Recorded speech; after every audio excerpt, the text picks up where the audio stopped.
Hey everyone, Kasaka from the YouTube channel Game for Home here, bringing you the topic of discussion for today, problems. Not like that. It's a problem of mine. I made the problem, but it is a problem. You see, I play this little game called Vade. It's a fun zombie survival game where you loot, fight zombies, and the best feature, in my opinion, is to build. Sometimes during gameplay I like to challenge myself, so my problem here is this. I challenged myself to build a mega power plant in vain. I want to build a system that holds a small loan of 10 million watt hours. And here's the thing, this series has multiple challenges. The first leg of the challenge is the power plant. And because I am more addicted to quests than a copper scrapping resident of Dayton, Ohio, the power plant construction parameters are broken up into quest and requirements. Quests are the goals for the series that are going to be worked on slowly. Requirements are going to be the rules that I live by. To break down quests and requirements further, we have primary. These are the main focus endgame goals of the protagonist. Secondary. These are the lesser, preliminary goals of the protagonist. Tertiary. These goals are the least worry of my protagonist and are considered side quests. Quests. We're going to build the power plant. That's my main goal. Then we're also going to build a mega base to live in and thrive. This is where we're going to have our manufactories, this is where we're going to have our storage. Then we're going to move on to our secondary. We must make an attempt to destroy generators. And our character is also going to be a car enthusiast. I have the desire to keep one and only one of every vehicle type working and on my property. Tertiary. Secret. Moving on to the requirements. Primary. We're going to be role-playing a misguided environmentalist mechanic nomad. We'll get more into that later. We must gather all of the materials for the electric grid before construction begins. I will allow myself only 2 makeshift batteries for my home in the post-utility shutoff. I must only sleep when exhausted in order to ensure that I work around the clock.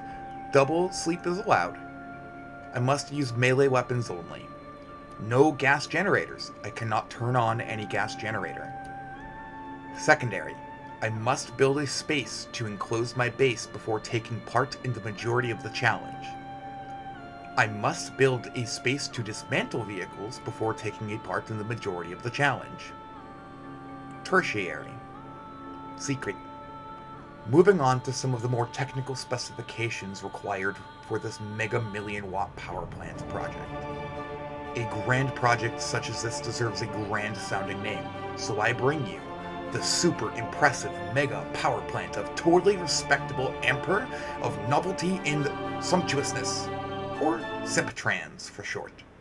In order for Simptrans to come online, I need to establish some basic math for the power grid. First, I will need 200 makeshift batteries to hold 10 million watt hours. Then, I need 770 wind generators for an approximate max output of 500,000 watt hours.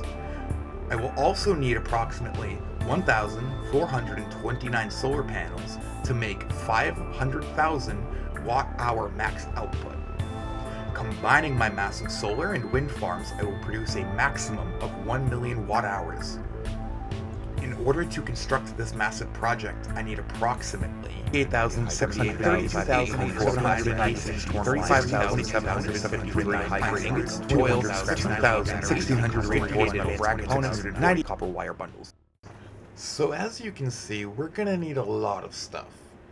Once the million watt power plant is constructed, I will task myself with systemically powering up the cities and towns around my base, effectively restoring power by myself. No need for any developer to release any power restoration event or anything like that. I love you, Ramjet Studios. Once the power grid is online and all of the buildings are connected, my focus will shift towards another goal, which will be announced at a later date. So without further delay, here's our protagonist for the series. The Grunger, the man with the plan, and the floating green hair. Being that our chlorophyll American is a couch-hopping nomad, the story starts in the Sunset Resort outside of the most beautiful starting town, Lion Mountain. As we begin our adventure, I spend my first perks of dismantling, scavenging, and strength into Paper Shredder, removing the basic tool requirements for dismantling furniture, Quick Searcher, which lets us search containers instantly, and Big Back, which gives us plenty of extra storage space. The first thing on the to-do list, much like a greasy-knuckled kleptomaniac in a gift shop, is to loot and destroy everything we can get our grubby fingers on. The next thing, find a vehicle worth stealing.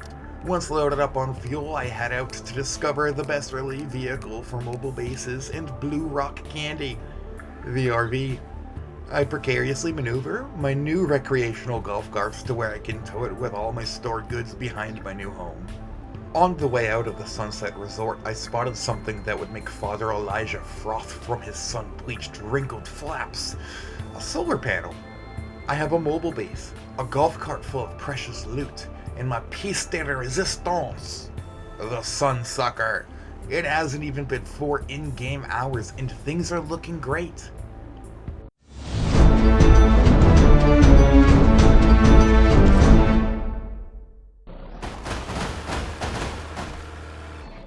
Things are not great. Disaster is among us. Physics has struck us down with the mighty hammer of retribution, punishing us for the crime of the toe-related hubris. Devastation. All of my luck, all of my work, to waste. Taken. So after I spawn back somewhere in Lion Mountain, it's time to hustle.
Our little slice of heaven, the Maple Mart number 152.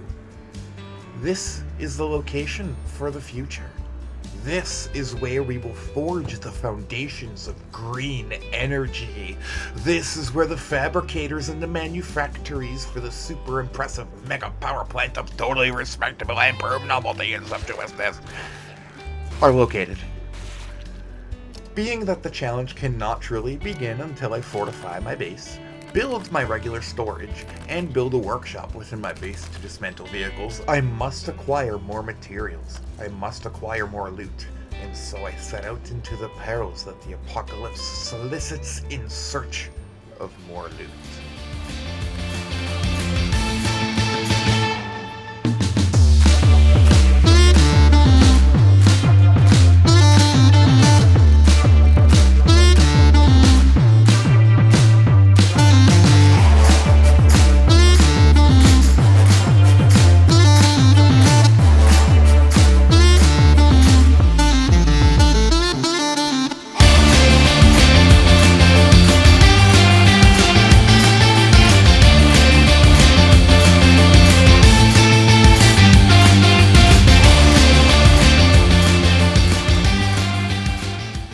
So I've built the first stage. It's the storage in my base with rudimentary protections. However, it is not enough. Once my materials are stored and sorted, my main problems become something screwy. I simply do not have enough, and yet I am going to need tons of screws. If you remember from my outline of the mega project, I have an absolute metric ton of materials to sort and process. Since my challenge requires me to build a spot to dismantle vehicles, as well as the requirement of having to collect the materials for the Simptrans project before construction can begin, I have knocked 2 birds stone cold and bolted with this one. I simplified the amount of scrap iron and batteries needed for the mega project, and the storage area for this will be adjacent to the vehicle workshop for easier storage opportunities. The problem is, I need a lot of larger crates. Also a problem... Mommy! It's over! It's over. We are screwed.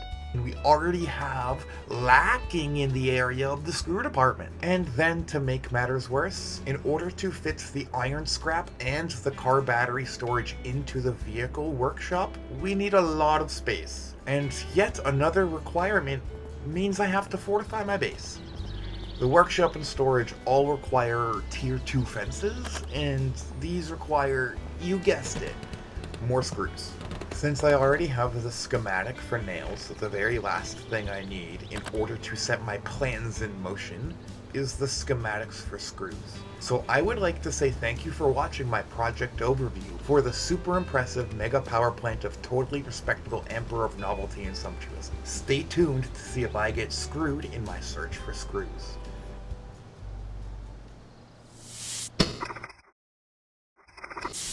I would like to extend a huge thanks and shout out to my friend over at the channel Art4Car for showing me how to use Blender and digital canvas programs for video editing.